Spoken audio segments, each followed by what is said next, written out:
Hey guys, my name is Amanda Powell. I'm a UX designer here in Atlanta, Georgia for Home Depot, and I'm going to be sharing my experiences of being a visually impaired designer and how I just navigate through my industry.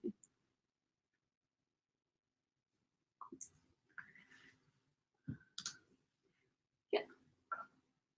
So having a disability places the, oh, I'm so sorry guys. I don't know what's going on.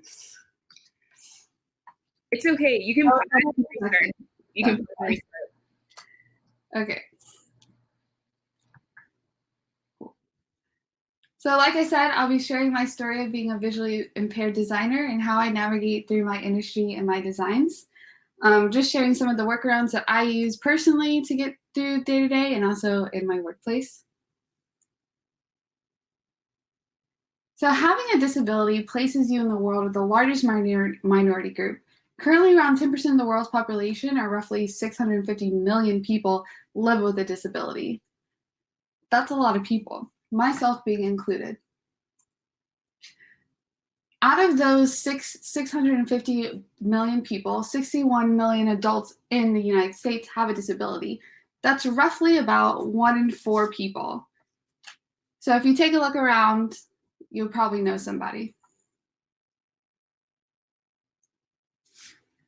And out of those 61 million, 7,675,600 people are visually impaired in the United States, myself also being included. So let's bring it back to how I got started in accessibility. So I have an autoimmune inflammatory disorder. Basically, that just means I have chronic inflammation throughout my whole body, going from my kidneys, my liver, my spleen, my stomach, my bladder, my intestines, and most importantly, my eyes. So in 2013, I was diagnosed with this disorder. I dropped down to about 80 pounds. I couldn't really walk, I couldn't really talk, and the inflammation spread to my jaw muscles. And then it eventually spread to my eyes almost 4 years ago. So I suffer from uveitis and cataracts. Uveitis is basically a fancy word for just inflammation of the eye, and then cataracts, it just makes my eye lens blurry. So those are workarounds I have to use as a designer. Sometimes I have to get injections in my eyes. This has been the most successful form of treatment. And here is a few pictures of me going through emotions of an unexpected injection. But disclaimer, it didn't hurt, promise. So now I'm making it my new normal. Sometimes my disorder feels like an uphill battle, but I've accepted it as my new normal, and I've been able to use it as my advantage. Some things that I use to get through day-to-day tasks is like increased contrast. This really helps with my eyes, and here's a screenshot of my laptop. I typically try to stay to dark colors because it relieves the pressure on my eyes. Another oldie but goodie, but honestly the best thing since sliced bread and Betty White is dark mode.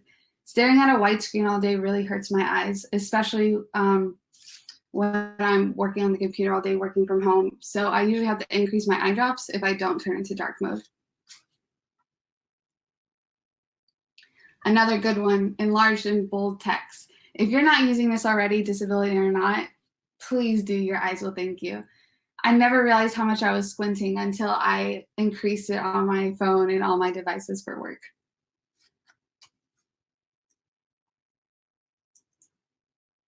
So some workarounds that I use when I'm navigating through UX. First one is accessibility palettes. So Color Safe is a website that we use to empower designers on our team to work with accessible palettes based off WCAG guidelines for text and background contrast ratios. On the right, you can see some designs from another UXer on my team that we try to implement for accessibility.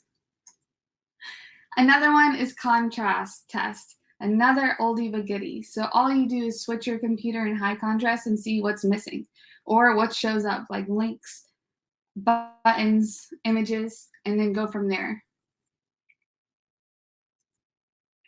Also, new ways to collab.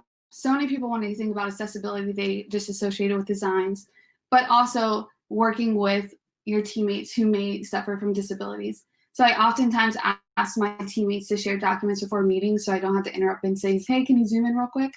Or I feel like there's raised accountability for ADA standards, because a lot of times we'll have design crits and I can't read the font.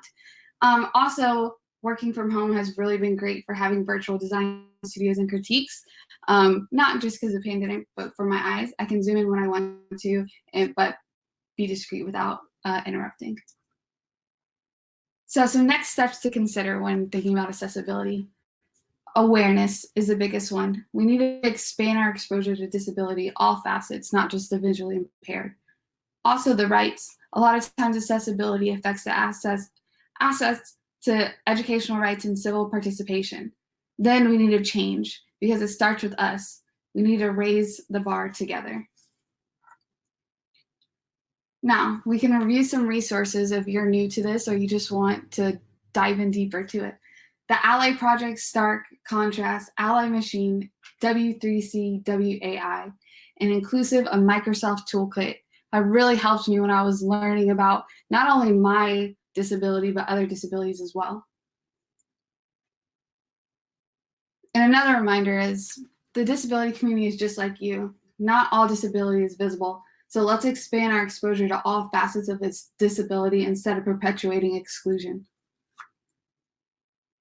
Thank you for coming to my talk, and thank you for supporting everyone. If you have any questions about accessibility or my story, or you just want to connect, you can find me at the Amanda Powell on Instagram and Twitter, or Amanda S. Powell on my website.